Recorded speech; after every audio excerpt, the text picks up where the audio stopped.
बहुत पहले एक राजा ने गांव में राम कथा करवाई और कहा कि सभी ब्राह्मणों को राम कथा के लिए आमंत्रित किया जाए। राजा ने सबको राम कथा पढ़ने के लिए यथास्थान बिठा दिया। एक ब्राह्मण अंगूठा छाप था, उसको पढ़ना लिखना कुछ आता नहीं था। वो ब्राह्मण सबसे पीछे बैठ गया और सोचा कि जब पास वाला पन्ना पलटेगा तब मैं भी पलटूंगा। काफी देर देखा कि पास बैठा व्यक्ति पन्ना नहीं पलट रहा है।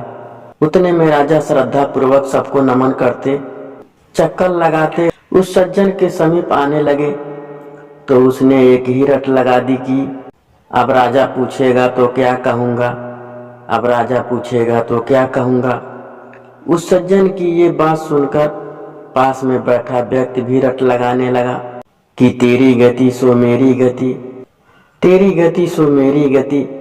उतने में तीसरा व्यक्ति बोला, ये पोल कब तक चलेगी, ये पोल कब तक चलेगी।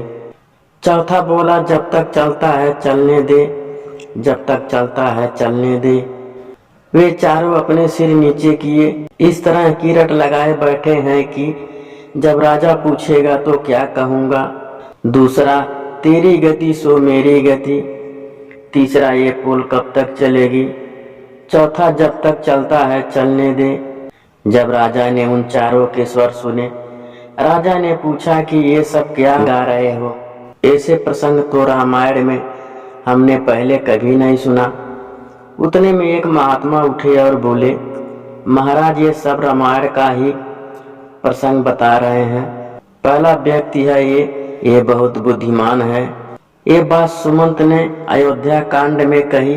राम लक्ष्मण सीता जी को वन में छोड़ घर लौटते हैं, तब ये बात सुमंत कहता है कि अब राजा पूछेंगे तो क्या कहूँगा, अब राजा पूछेंगे तो क्या कहूँगा। फिर पूछा कि ये दूसरा कहता है कि तेरी गति सो मेरी गति। महात्मा बोले, महाराज ये तो इससे भी ज्यादा बुद्धिमान है।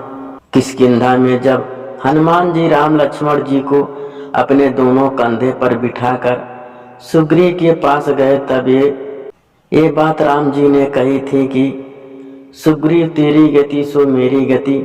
तेरी पत्नी को बाली ने रख लिया और मेरी पत्नी को रावण ने हरण कर लिया।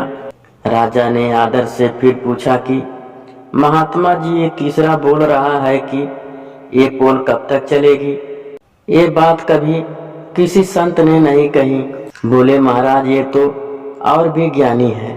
लंका कांड में अंगद जी ने रावण की भरी सभा में अपना पैर जमाया, तब ये प्रसंग मेघनाथ ने अपने पिता रावण से किया कि पिताश्री ये पोल कब तक चलेगी। पहले एक बानर आया और वो हमारी लंका जलाकर चला गया और अब ये कहता है कि मेरे पैर को कोई यहाँ से हटा दे तो भगवान श्री राम बिना युद्ध किए वापस लौट जाएंगे। फिर राजा बोले कि ये चौथा बोल रहा है। वो बोले, महाराज ये इतना बड़ा विद्वान है कि कोई इनकी बराबरी नहीं कर सकता। ये मंदोदरी की बात कर रहे हैं। मंदोदरी ने कई बार रावण से कहा कि स्वामी आप जिद छोड़ो, सीता जी को आदर सहित राम जी को सौंप दीजिए, अन्यथा अनर्थ हो जाएगा।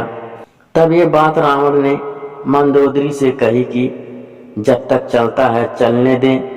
मेरे तो दोनों हाथ में लड्डू हैं, अगर मैं राम के हाथों मारा गया तो मेरी मुक्ति हो जाएगी।